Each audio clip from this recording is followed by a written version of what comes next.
Irmãos, a paz do Senhor. Boa noite para todos. Vamos ler a palavra do Senhor. Carta de Paulo aos Romanos.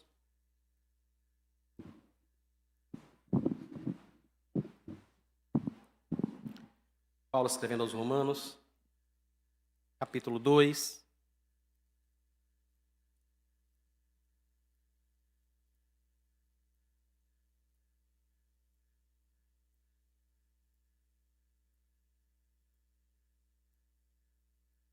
A partir do versículo 17, nós vamos até o versículo 29.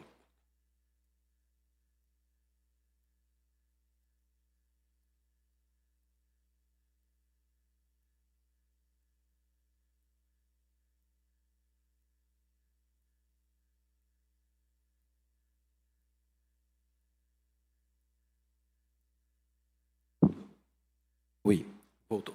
Obrigado. Mas, se você diz que é judeu, confia na lei e se gloria em Deus, se você conhece a vontade de Deus e aprova as coisas excelentes, sendo instruído na lei, se você está convencido de que é guia dos cegos, luz dos que se encontram em trevas, instrutor de insensatos, mestre de crianças, tendo na lei a forma da sabedoria e da verdade, você, pois, que ensina os outros, não ensina a si mesmo. Você que prega que não se deve roubar, rouba. Você que diz que não se deve cometer adultério, adultera. Você que detesta ídolos, rouba os templos.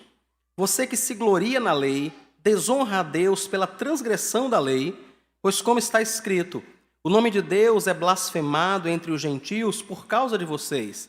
A circuncisão tem valor se pratica a lei. Mas se você é transgressor da lei, sua circuncisão já se tornou incircuncisão.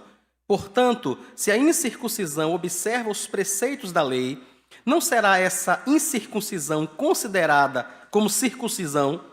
E se aquele que é incircunciso por natureza cumpre a lei, certamente ele julgará você, que, embora tenha a letra da lei e a circuncisão, é transgressor da lei.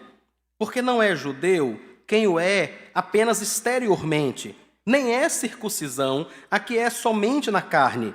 Porém, judeu é aquele que o é interiormente, e circuncisão é a do coração, pelo Espírito, não segundo a letra, cujo louvor não procede de seres humanos, mas de Deus. Amém. Vamos orar ao Senhor, irmãos. Senhor Jesus, nós dependemos do Senhor em todo o tempo, e estamos reunidos como tua igreja, cada uma das pessoas que desde toda a eternidade o Senhor determinou que estariam aqui nesta noite para ouvir a tua palavra, que estariam nos acompanhando pela internet em casa, e nós nos apresentamos ao Senhor a te rogar que no nome de Jesus, por tua graça e misericórdia, fale ao nosso coração. Nos edifique, Senhor Jesus, traga luz sobre a nossa vida e nos dê graça e disposição para vivermos sob esta luz, para o louvor do nome de Jesus. Amém. Nos primeiros versos, na primeira metade do capítulo 2 aqui de Romanos, Paulo destaca uma pessoa imaginária. Nessa versão que a gente usa, como nós comentamos na semana passada, talvez não seja tão mais fácil de perceber. Na Almeida Revista e Atualizada, a ARA, isso é um pouco mais fácil, porque no capítulo 2, versículo 1, Paulo diz assim: pois você é indesculpável, ó homem, que foi suprimido, né? Na realidade a ideia é a mesma, mas ele usa essa figura para dizer que ele está se referindo a uma pessoa, ele está discursando a uma pessoa. E isso que ele faz, no capítulo 2, do versículo 1 até o versículo 16, é deixar claro que todos nós fazemos julgamentos sobre outras pessoas, que ao fazermos esses julgamentos, inúmeras vezes, nós estamos julgando a nós mesmos, porque como falhos e pecadores que somos, nós acabamos por cometer aquelas coisas que nós apontamos na vida do outro. Paulo vai mais adiante, ele diz assim, olha, pode ser que o julgamento que você efetue sobre outro seja falho, e certamente o é em algum sentido. Mas o julgamento de Deus, que existe e é real, não é falho. Ele diz que o julgamento de Deus é segundo a verdade. Ou seja, não há falha quando Deus julga. Então, na primeira metade aqui de Romanos 2, Paulo está dizendo o seguinte: preste atenção, em especial na sua vida. Ele não está aqui, irmãos, nem condenando o fato de julgar. Ele não está nem discutindo isso. Ele só está dizendo assim: preste atenção naquilo que você aponta na vida do outro. Porque se eu e você, isso é a mais pura verdade, né? Imagina, irmãos, se eu e você fôssemos deixar de cometer todos os erros que nós apontamos na vida dos outros. Ia ser diferente, não ia não? Imagine que todos nós apontamos, percebemos erros, falhas na vida das pessoas, e se nós deixássemos de cometer essas falhas, é isso que Paulo está dizendo. Ele diz: preste atenção quando você está julgando. Melhor do que isso, perceba que um dia você mesmo vai ser julgado por Deus segundo a verdade. Todos vão. E quando Deus fizer esse julgamento, diz Paulo aqui na primeira metade do capítulo 2, haverá apenas duas sentenças. Alguém vai para o céu, alguém vai se perder eternamente, vai viver distante de Deus para todo sempre. O texto aqui diz que aqueles que vivem pecando, sob eles virão ira e indignação. É isso que vai acontecer com aqueles que passaram a vida toda apontando o erro nas pessoas, mas sem olhar para si, sem cuidar para que ele mesmo não cometesse erros. O que eu acho muito interessante nesse momento é que é claro que é errado estar julgando as pessoas, mas Paulo não está nem discutindo isso.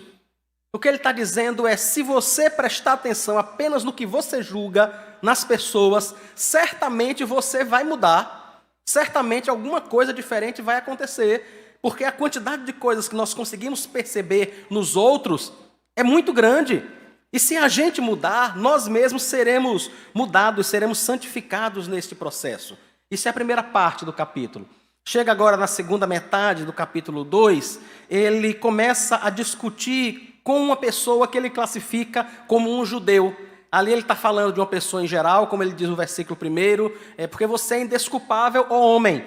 Agora ele chega e diz assim no versículo 17: mas se você que é judeu confia na lei e se gloria em Deus, ele a partir daí começa a discutir a posição diferenciada que um judeu tinha. Irmãos, era uma posição diferenciada mesmo. E é isso que eu queria entender com você um pouco, antes de nós seguirmos. Por que essa condição era diferenciada? O que acontecia?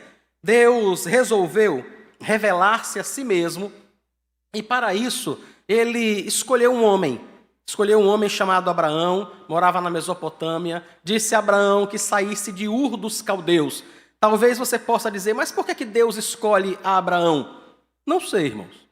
Porque ele é Deus, porque ele resolveu que é assim, porque ele entendeu que essa era a forma como ele queria fazer. Mas ele resolve chamar Abraão.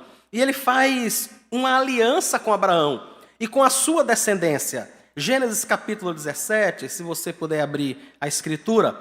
Gênesis 17, a partir do versículo 4, nós vemos essa aliança que Deus faz com Abraão e com a sua descendência, o povo judeu. Gênesis 17, a partir do versículo 4, ele diz assim: quanto a mim, esta é a minha aliança com você. Você será pai de muitas nações. O seu nome não será mais Abrão, e sim Abraão, porque eu o constituí pai de muitas nações. Farei com que você seja extraordinariamente fecundo. De você farei surgir nações, e reis procederão de você. Estabelecerei uma aliança entre mim e você e a sua descendência no decurso das suas gerações. Aliança perpétua, para ser o seu Deus e o Deus da sua descendência. Deus escolheu esse povo. Foi o próprio Deus quem fez isso. Escolheu em Abraão e disse: eu estou fazendo com você uma aliança que não vai acabar daqui uns dias.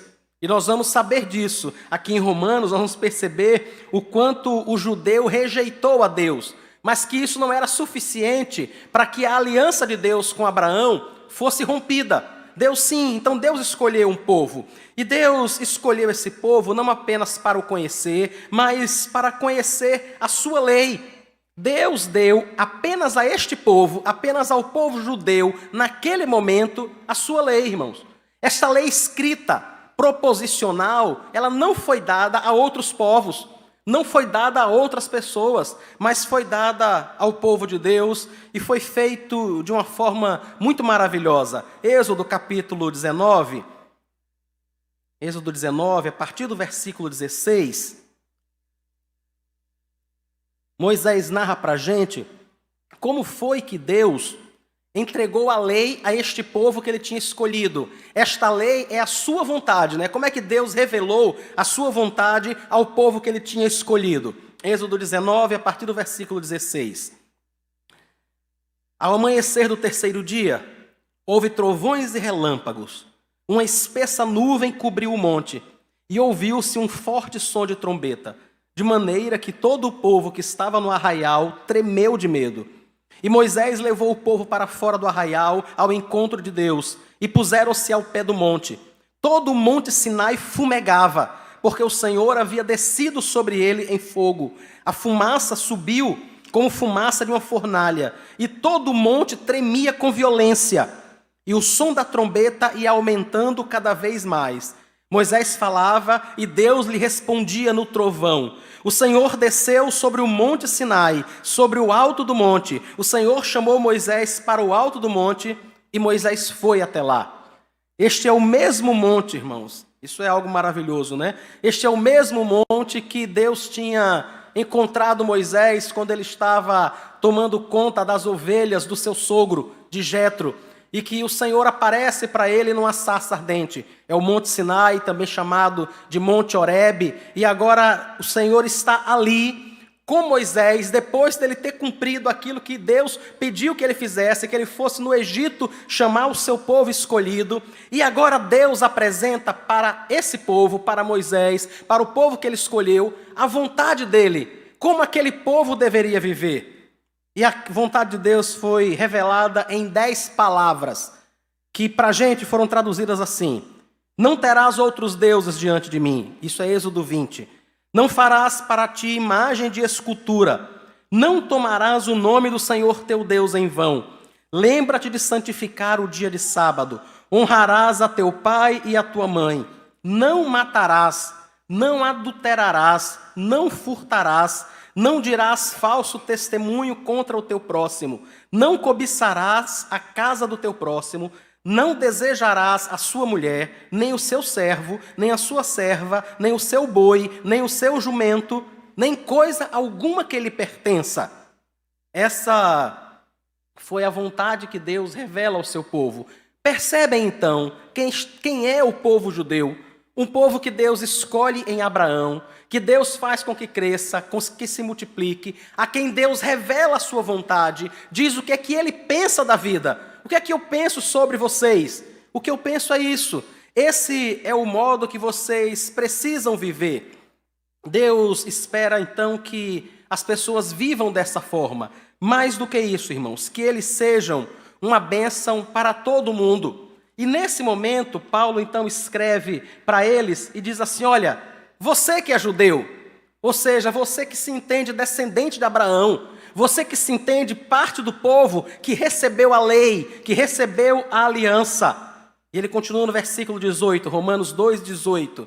Se você conhece a vontade de Deus, que nós acabamos de ler, e aprova as coisas excelentes, sendo instruído na lei, se você está convencido de que é guia de cegos, luz dos que se encontram em trevas, instrutor de insensatos, mestre de crianças, tendo na forma da lei, tendo na lei a forma da sabedoria e da verdade. Paulo está apontando para aquele povo e dizendo: vocês se gloriam tanto da origem de vocês, se gloriam tanto de que Deus os escolheu em Abraão, vocês se sentem tão orgulhosos de terem recebido de forma tão maravilhosa, como nós lemos aqui em Êxodo 16, de forma tão grandiosa, o modo como Deus passou a sua lei, a sua vontade para você. Vocês se sentem tão orgulhosos disso. Vocês que se sentem, por conta disso, vocês se sentem guias de cegos, luz para aqueles que se encontram em trevas, instrutor de crianças, mestre. Vocês que se percebem tudo isso, ele diz, talvez vocês devessem avaliar, porque o que tem acontecido é que vocês com base em tudo que vocês conhecem, vocês se percebem um bem para a humanidade, alguém que pode ajudar pessoas. Isso que nós vemos aqui, a descrição do modo como o judeu se percebe, é algo muito relevante, irmãos. Dá para imaginar a importância que tem o guia para um cego? Dá para imaginar. O cego confia. Aquela pessoa que tem uma deficiência visual confia completamente no outro. Totalmente. E era isso que era a posição do judeu. A mesma coisa, é a mesma imagem, a mesma figura que se repete nos outros exemplos que Paulo dá, né? Ele diz, olha, é como se você se colocasse como luz daqueles que andam em trevas, como um instrutor de pessoas que são insensatas, gente que não sabe o que fazer, gente que está perdida, que está desorientada, e você se entende um instrutor delas. Por quê? Porque você tem a lei. Porque você recebeu a revelação de Deus. As pessoas chegam para você e dizem assim, rapaz, eu não sei o que fazer. Eu não sei se eu deveria casar com essa moça, com esse rapaz. Eu não sei se eu deveria aceitar este emprego, se eu não deveria. Eu não sei se eu deveria comprar esse imóvel ou se eu não deveria. Eu não sei exatamente o que eu deveria dizer ao meu filho neste tipo de situação. O judeu era alguém que tinha a lei, que tinha a revelação de Deus, e por isso ele sempre tinha uma palavra para dar. Ele sempre tinha algo a dizer àquela pessoa. E Paulo está continuando o pensamento dele, dizendo, você deveria ser. E inclusive você se entende, você se percebe dessa forma. Mas aí ele pergunta no versículo 21. Você, pois, que ensina os outros, não ensina a você mesmo? Será que você não ensina a você mesmo? Você que ensina os outros. Vejam que o argumento dele é exatamente o mesmo da primeira metade aqui do capítulo 2 de Romanos, quando ele se dirige àquela pessoa inespecífica, né? Aquele homem, ele diz assim, olha, você julga, mas quando julga você está julgando a você mesmo, porque você comete essas falhas. Agora, quando ele fala do judeu, o argumento é o mesmo. Ele está demonstrando que não há uma diferença entre o judeu e entre aquele que não é judeu, porque os dois pecam. Aquele que não é judeu julga o outro por algum pecado e comete o mesmo pecado. O judeu se entende um guia de cego, luz de quem está em trevas, um instrutor de insensatos, um mestre de crianças, mas não ensina a si mesmo. Ele diz, você não ensina isso a você mesmo, ou seja, a ideia é a mesma. Você está ensinando algo que você não está vivendo. Você está apontando algo na vida do outro que ainda existe na sua própria vida. Você está apontando para a vida de outra pessoa e não está percebendo que a sua vai na mesma direção. É o mesmo argumento que ele usa com o judeu. Então ele diz, você que prega que não se deve roubar, rouba. Versículo 21. Você que diz que não se deve cometer adultério, adultera. Você que detesta os ídolos, rouba os templos. Ou seja, você ensina, você sabe o que é certo, porque você recebeu a lei de Deus, você ensina o que é certo, mas você acaba vivendo de uma forma diferente daquilo que você ensina. Quando o Senhor Jesus está terminando o Sermão do Monte, Mateus capítulo 7, ele traz uma instrução muito clara para todos nós, né? Mateus 7, a partir do versículo 3. Por que você vê o cisco no olho do seu irmão, mas não repara na trave que está no seu próprio olho? Ou como você dirá a seu irmão, deixe que eu tire o cisco do seu olho, quando você tem uma trave no seu próprio? Como é que você vai fazer esse tipo de coisa? Como é que você vai se gloriar em tudo que você sabe e viver em desacordo com isso? Como é que você vai ensinar, mas praticar a mesma coisa que você ensina? Cometer o mesmo erro contra o ensinamento que você está dando a outra pessoa. Esse é o desafio de Paulo aos judeus. Nos versículos 23 e 24, ele vai um pouco mais além e ele mostra quais são as consequências desse comportamento dos judeus. Versículos 23 e 24. Você que se gloria na lei, desonra a Deus pela transgressão da lei. Pois como está escrito, o nome de Deus é blasfemado entre os gentios por causa de você. por causa do comportamento que você tem, o nome de Deus é blasfemado. Irmãos, quem de nós, em algum momento da vida, não foi confrontado por um colega na escola, no trabalho, na faculdade, em outro ambiente? Quem de nós nunca foi confrontado por um colega, por uma outra pessoa, com a seguinte pergunta: você não disse que é crente? Você não disse que é crente? Quem de nós nunca foi confrontado dessa forma? Por estarmos fazendo alguma coisa e a pessoa entende que aquilo não é um comportamento dos crentes e aí questiona, né? Mas você não é crente? Eu sei que inúmeras vezes esse tipo de questionamento não tem uma base boa de verdade, né? Mas algumas vezes tem. Eu sei disso. Eu já fui confrontado dessa forma. Se isso aconteceu com você, você também sabe. Algumas vezes as pessoas fazem isso apenas para nos chatear mesmo. Mas algumas vezes fazem isso com razão. Algumas vezes essas pessoas são a voz de Deus naquele momento para a gente. E alguém chega e diz assim: você não disse que era crente? E os crentes fazem isso, é? Sabia não. Sabia não. Ou alguém comentando: rapaz, eu tenho um vizinho que é um crente diferente. Porque ele faz isso, ele faz aquilo outro. Paulo escreve para os judeus e diz: olha, vocês são judeus.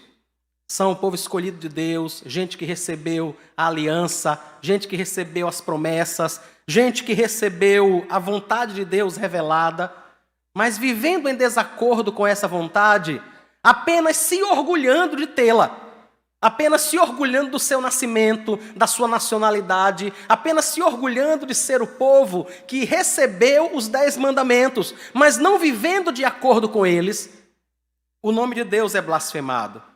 As pessoas falam mal, não só de você, mas as pessoas falam mal de Deus por conta do seu comportamento, que é um judeu e que deveria viver de forma diferente.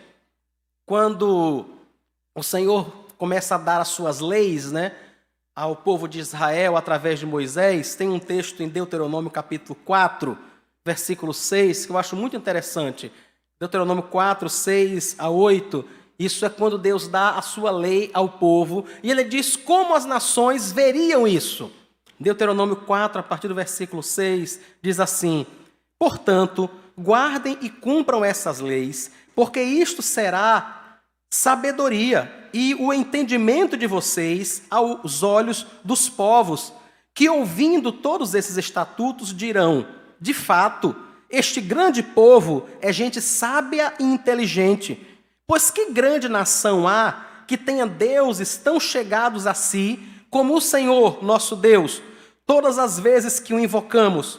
E que grande nação há que tenha estatutos e juízos tão justos como toda esta lei que eu hoje lhes proponho? Ou seja, a ideia era que as pessoas olhassem para a vida do povo de Israel, olhassem para o modo como eles reagiam, respondiam à lei e à presença de Deus, e por conta disso, glorificassem a Deus.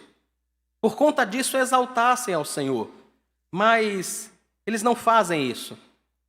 E ao não fazer, eles blasfemam contra o nome de Deus.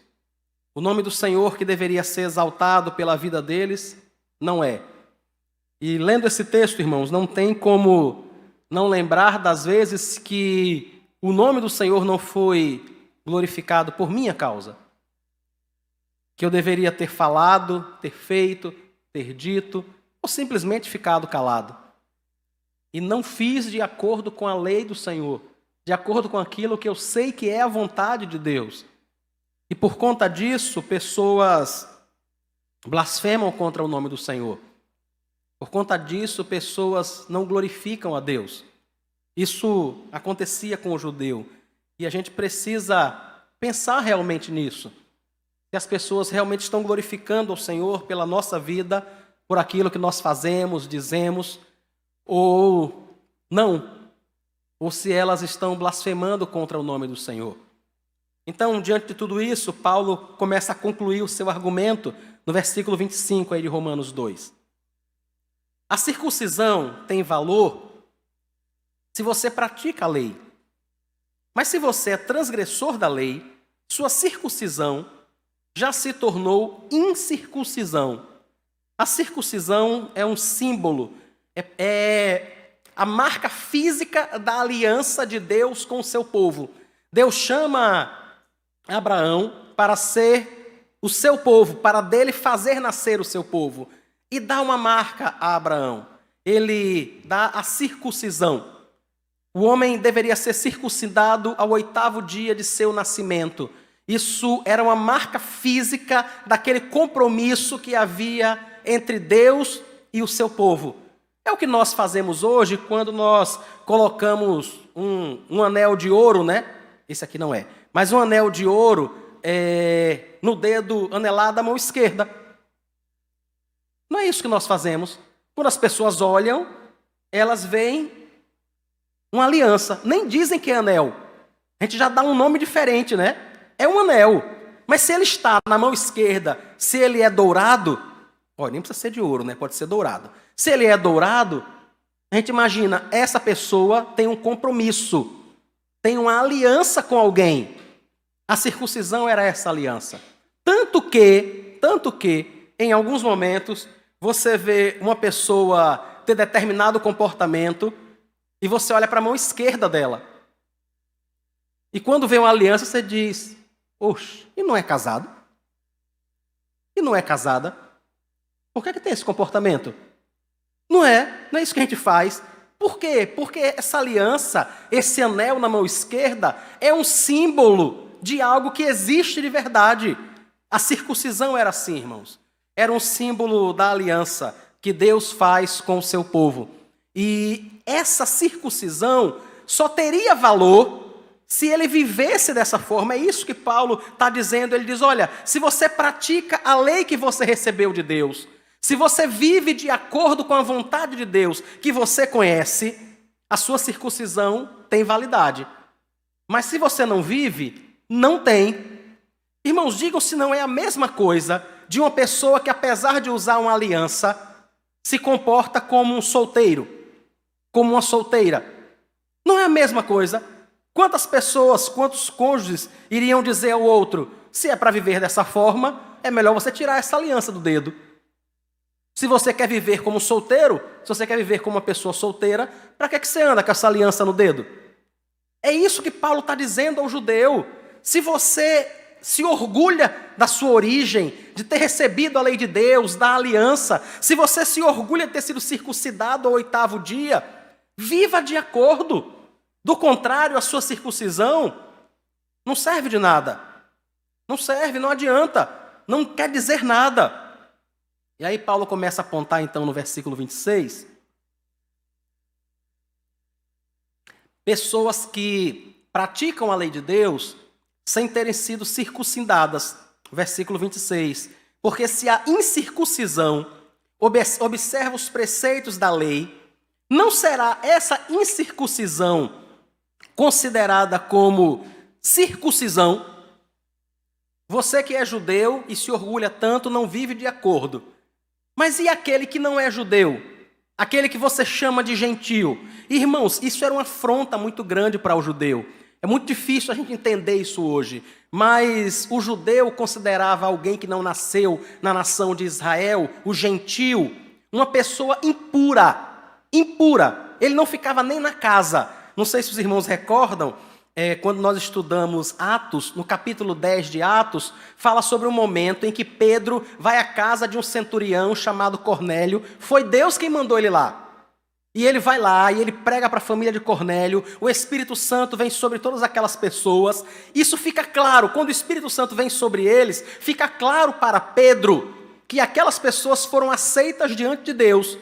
Mas Pedro depois teve que dar satisfação à igreja.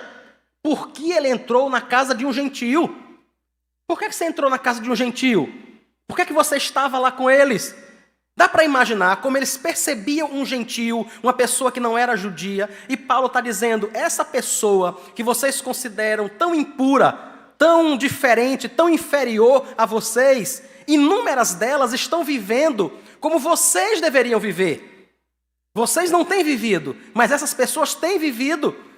E aí ele pergunta, será que, na verdade, não são eles o povo de Deus?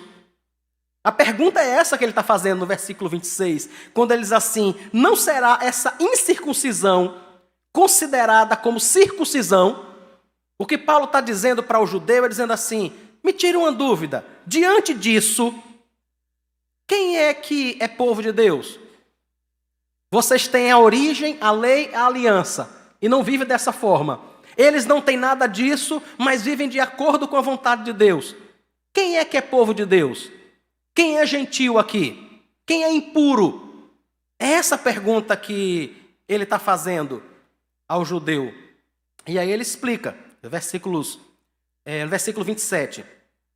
E se aquele que é incircunciso por natureza cumpre a lei, certamente ele julgará você que, embora tenha a letra da lei e a circuncisão, é transgressor da lei. Jamais um judeu iria imaginar, irmãos, a possibilidade de ser julgado quanto à sua prática religiosa por um gentio. Seria mais ou menos alguém que não conhece a Cristo, alguém que tem uma vida completamente afastada de Deus, julgar você que está na igreja desde que nasceu, que conhece os catecismos, que conhece a confissão de fé, que praticamente nasceu na igreja. E essa pessoa quer te ensinar a viver a sua religiosidade. E às vezes a gente para e diz assim, você está querendo ensinar o padre a rezar missa? Alguma coisa dessa, para expressar o modo como é estranho o que está acontecendo. É isso que Paulo está dizendo. Vocês acabarão por ser julgados quanto à sua religião, quanto à sua vida com Deus, por conta dessas pessoas que você chama de impuras, por um fato muito simples. E é isso que Paulo quer demonstrar, irmãos. O foco principal não está na origem, não está no nascimento, não está no fato de ser judeu ou ser gentio, mas em viver de acordo com a vontade de Deus. Ele diz que essas pessoas, embora elas não tenham a letra da lei, como o judeu tinha a Torá, aqueles primeiros 5 livros que nós temos na nossa Bíblia, né? É o Pentateuco, os primeiros 5 livros do Antigo Testamento, que revelavam a vontade de Deus. Eles conheciam tudo isso. Aquilo era a letra da lei. E aí Paulo diz, mas vocês, inúmeras vezes, estão observando apenas a letra e estão desprezando os verdadeiros princípios. Estão desprezando a misericórdia, estão desprezando o amor. E Paulo diz, há pessoas que não são judias, que não receberam a aliança, que não receberam as promessas e que vivem melhores do que você. E que não fazem isso que vocês estão fazendo. Porque não adianta nada ter a letra, não adianta nada andar com a Bíblia embaixo do braço, se você não vive de acordo com essa Bíblia. É isso que ele está dizendo. Os versículos 28 e 29, então, ele finaliza, irmãos, apontando a inutilidade de tentar salvar a si mesmo pela sua própria religiosidade. E também apontando o verdadeiro caminho de salvação. Versículos 28 e 29 dizem o seguinte, porque não é judeu quem o é apenas exteriormente, nem é circuncisão a que é somente na carne.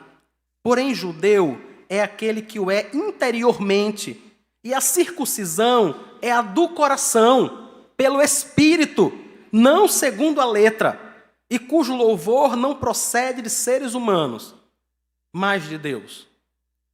O que Paulo está demonstrando para eles agora é algo que eles teriam muita dificuldade em entender.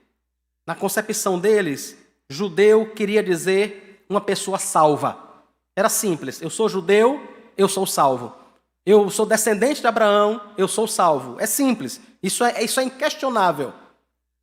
E aí Paulo diz, na realidade, isso não é verdade. Porque a salvação não procede da sua nacionalidade. Não procede pelo fato de você ser descendente de Abraão. A salvação não acontece porque você foi circuncidado. Não é por isso que você é salvo. Isso são apenas sinais externos. Nós batizamos, irmãos, nossos filhos, nós batizamos pessoas adultas, e quando nós batizamos crianças aqui, são os pais que estão se comprometendo em educar, em criar esta criança no temor do Senhor. Quando adultos são batizados aqui na nossa igreja, antes de serem batizados, eles são instruídos, eles são orientados sobre a Escritura, sobre como é a igreja presbiteriana. Eles têm a oportunidade de conhecer a nossa Constituição. E aí eles são batizados. Depois que eles dizem, olha, eu conheço o Senhor. Os irmãos viram que nós fizemos o batismo na semana passada, nossa irmã Tânia, né? Nosso irmão Vinícius, na semana passada. E as perguntas que foram feitas a eles. Não sei se vocês notaram, as perguntas são basicamente uma afirmação do credo apostólico. Nós estamos perguntando às pessoas, você crê em Cristo como seu Salvador? Você crê na Escritura? Você entende que ninguém é salvo pelas obras, mas somente pela graça de Deus? Quando essas pessoas concordam com essas coisas, então nós colocamos água sobre a sua cabeça. Ou seja, isso é um sinal externo de algo que aconteceu no coração dela. Nós não sabemos o que aconteceu, por isso nós perguntamos. Por isso, antes de batizar, a gente pergunta, você crê em Cristo? Você crê em Cristo? Ou você quer se batizar apenas porque você acha legal ser membro da igreja? Ou porque você acha que aqui é um ambiente saudável para criar os filhos? Ou porque você acha que aqui as pessoas são mais educadas? Ou porque as pessoas se ajudam mutuamente? É isso que você acha? Ou você entende que você é pecador, perdido, que se depender de você, você vai passar a eternidade no inferno? Mas Cristo morreu, perdoou os seus pecados, e por causa disso, apenas por causa disso, você vai para o céu. É isso que está perguntando a pessoa. E quando ela diz, não, eu entendo. Eu sei que não há nada em mim que possa agradar a Deus. Eu sei que Deus não se agrada de mim porque eu sou uma boa mãe, um bom pai, um bom funcionário, um bom empregado, porque eu sou um bom cidadão. Eu sei que Deus não se agrada de mim por essas coisas, mas Ele se agrada de mim por causa de Cristo, porque Cristo morreu por mim. Quando a pessoa declara isso, dizendo do que aconteceu no seu coração, então nós batizamos essa pessoa, nós apresentamos essa pessoa à igreja, ela é recebida aqui no corpo de Cristo e passa a viver conosco desta forma. O que Paulo está dizendo aos judeus, vocês passaram por tudo isso, mas vocês não têm vivido dessa forma. Vocês fizeram a classe catecúmenos, vocês subiram ali ao púlpito, responderam às questões, afirmaram diante da igreja tudo isso, mas não tem vivido segundo isso que você afirmou. Não tem vivido segundo a declaração de fé que você fez. É isso que Paulo está dizendo ao judeu. E ele diz, entenda uma coisa, você não é judeu. Você não é salvo. Entenda, você não é crente por estar na igreja dos crentes. Você não é crente por ter nascido numa família crente. Você não é filho de Deus por ter um tipo de vivência e vocabulário compatível com os filhos de Deus. Não é isso que te faz filho de Deus. Ele diz o que é que nos torna filho de Deus no versículo 29. Porém, judeu é aquele que o é interiormente. E circuncisão é a do coração, pelo Espírito, não segundo a letra, e cujo louvor não procede de seres humanos, mas de Deus. Irmãos, Paulo, depois de apresentar ao judeu a terrível situação na qual ele vive, Paulo agora apresenta o modo de salvação. Ele diz, olha, judeu, salvo, filho de Deus, é aquele que é no coração. No coração. Quando a gente fala isso, irmãos, é preciso esclarecer que o aspecto externo também é importante. Por que é preciso esclarecer isso?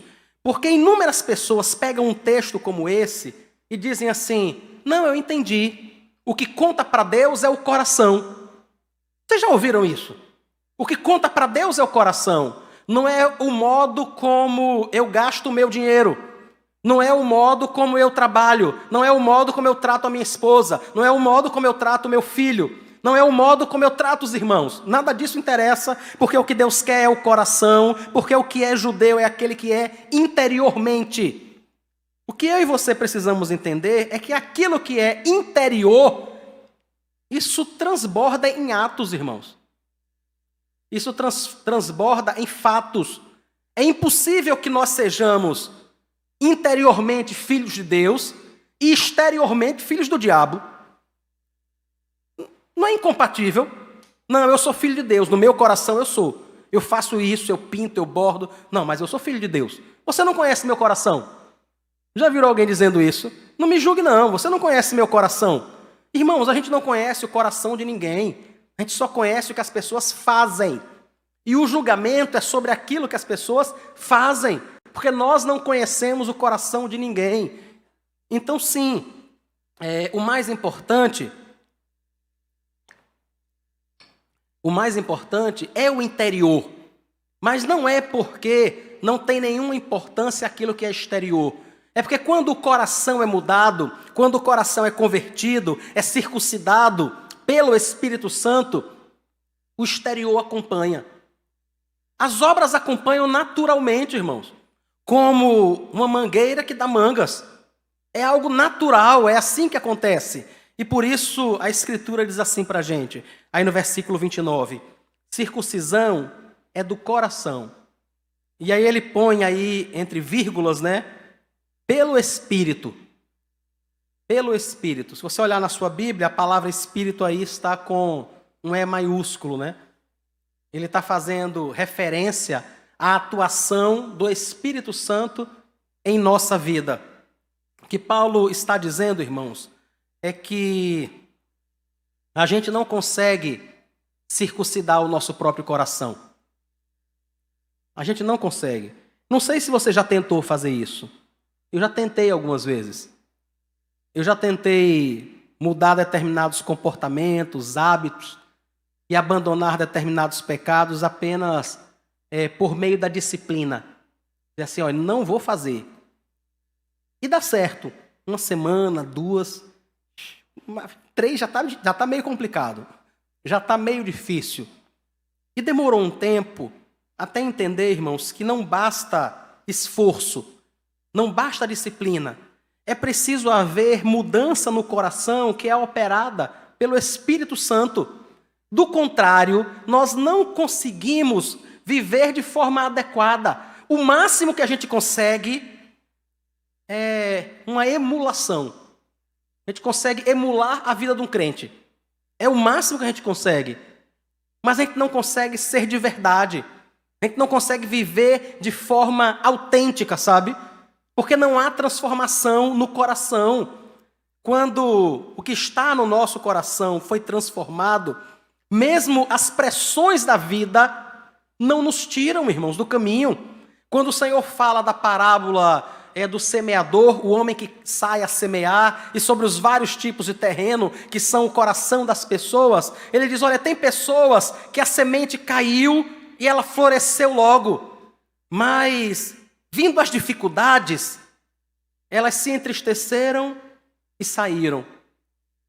Outras pessoas não tiveram dificuldades, foi pior. Elas tiveram prosperidade. Sério, irmãos, isso é muito sério. Prosperidade é mais perigosa do que dificuldade, do que sofrimento. Muito, muito. Raramente as pessoas andam se desviando, se afastando da fé por conta de sofrimento. Mas inúmeras vezes se afastam da fé por conta de prosperidade. Um grupo daqueles terrenos é representado por pessoas que ficaram fascinadas com as riquezas. Ficaram fascinadas com o aproveitar a vida. Pessoas que ficaram fascinadas com a ideia de que eu tenho uma vida só. Então, tenha paciência, eu tenho que aproveitar. Porque eu tenho uma vida só. E ao fazer isso, essas pessoas não percebem que elas estão decretando mesmo que tudo que ela puder obter de bom vai ser nessa vida. Porque vivendo desta forma, na eternidade, ela não vai estar bem. Ela não vai ter uma vida boa. Não vai ter de jeito nenhum. Então, algumas vezes as pessoas dizem isso e querem muito aproveitar a sua vida e não percebem o quanto com isso estão se distanciando eternamente de Deus. É por isso que Paulo escreve para aqueles irmãos e diz, olha, é preciso que haja mudança no coração. É preciso que haja circuncisão verdadeira. Não apenas, irmãos, apego à letra da lei. De nada adianta, e isso acontece muito no meio reformado.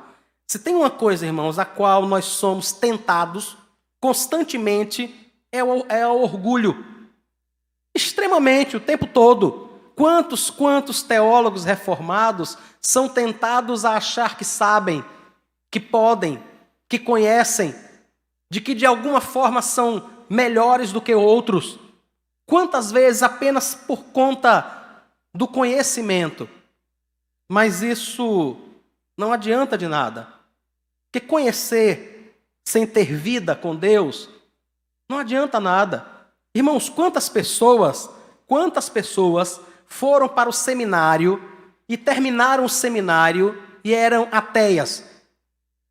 Abandonaram a fé porque elas começaram a lidar com o conhecimento de Deus, mas nunca tiveram o coração transformado. Nunca tiveram. E o conhecimento de Deus, sem um coração transformado, só gera orgulho, prepotência. É gente que pensa assim, não tem problema que eu traia a minha esposa. Eu vou pedir perdão. Eu vou pedir perdão a Deus. E Deus vai me perdoar. Não tem problema que eu tenha um tipo de vida que não agrade a Deus. Deus vai sempre me receber. Ele morreu de braços abertos lá na cruz para receber a todo mundo. Então ele vai me receber. É isso que o conhecimento sem transformação no coração gera: endurecimento, orgulho, amor pelo pecado. Paulo diz àqueles irmãos, a circuncisão é feita pelo Espírito, é feita no coração.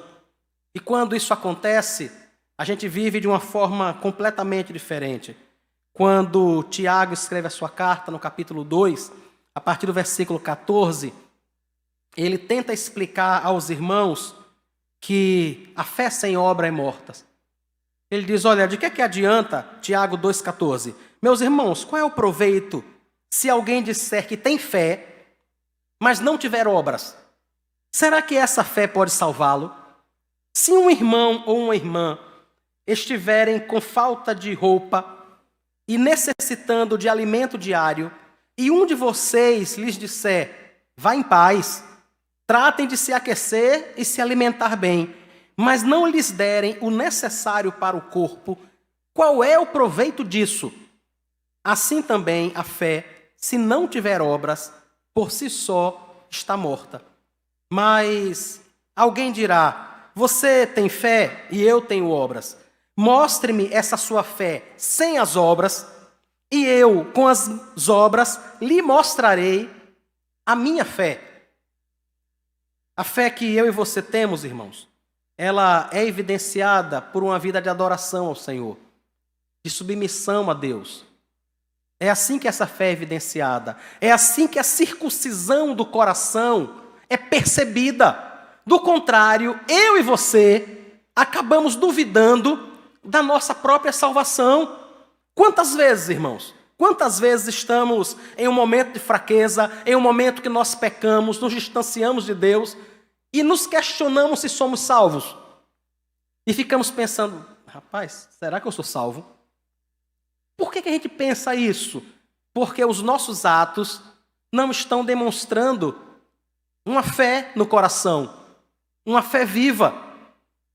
Hoje, eu e você temos a oportunidade de nos voltarmos para o Senhor.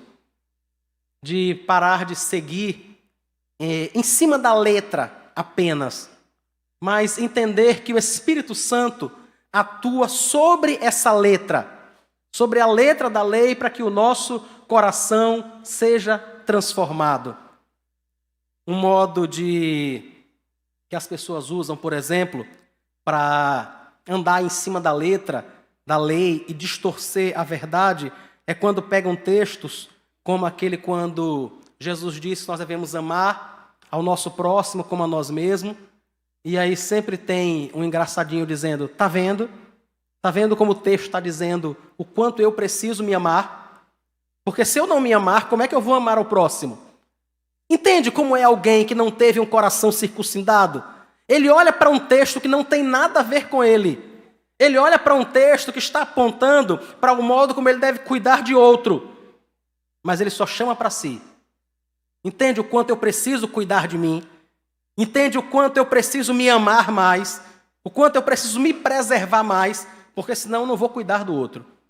A maioria das pessoas que pensam assim, irmãos, depois de se amarem mais, se preservarem mais, elas nunca vão amar o outro. Nunca. Porque todo o tempo vai ser gasto em amar a si mesma. Isso é distorcer a lei. Isso é andar sobre a letra e não sobre o espírito. É sobre isso que Paulo estava falando àqueles irmãos. E é isso que eu e você precisamos pedir a Deus que nos ajude nessa noite. Que nos dê graça, que Ele mesmo mude o nosso coração. Nós não temos poder, irmãos, para mudar o nosso coração. Nós não temos poder para converter o nosso coração. A gente não consegue fazer isso. Mas nós podemos buscar ao Senhor. Podemos apresentar a nossa vida ao Senhor e pedir a Ele que tenha misericórdia de nós, que mude o nosso coração, que faça em nossa vida aquilo que nós não temos a menor condição de fazer. E eu sei que Ele está disposto a fazer isso, porque Ele morreu na cruz por nós. Morreu para que o nosso coração fosse circuncidado, para que a gente tenha uma vida verdadeira, autêntica, e não uma vida de aparência, né? Para que nós sejamos filhos de Deus, não porque somos membros de uma igreja, mas porque nascemos de novo, porque o nosso coração foi transformado. Vamos orar e agradecer ao Senhor por sua palavra. Senhor Jesus, nós agradecemos ao Senhor, porque o Senhor nos mostra que não há salvação em nós mesmos que possa ser produzida por nós. Muito obrigado, Deus, porque nós aprendemos pela Tua palavra que igreja não salva ninguém, a placa da igreja não salva ninguém, a tradição da igreja não salva ninguém. Muito obrigado, Jesus, porque nós aprendemos que quem salva é o Senhor. E o Senhor salva o homem completamente e o transforma e o devolve à sociedade refletindo a Tua glória. Muito obrigado por isso. Muito obrigado por tudo que o Senhor tem feito em nossa vida. Eu quero apresentar ao Senhor qualquer pessoa, Pai, neste auditório, nesta noite, que ainda não tenha tido um coração transformado, que ainda não tenha tido um encontro com o Senhor. Tenha misericórdia, Deus, que a Tua graça alcance, que o Teu Espírito convença. A Tua palavra diz que a fé vem pelo ouvir e o ouvir vem pela Tua palavra. Ó Deus, no nome de Jesus, muda o coração do cônjuge, do filho, dos pais, para o louvor do Teu nome e por Tua misericórdia. Nós te oramos agradecidos no nome de Jesus. Amém.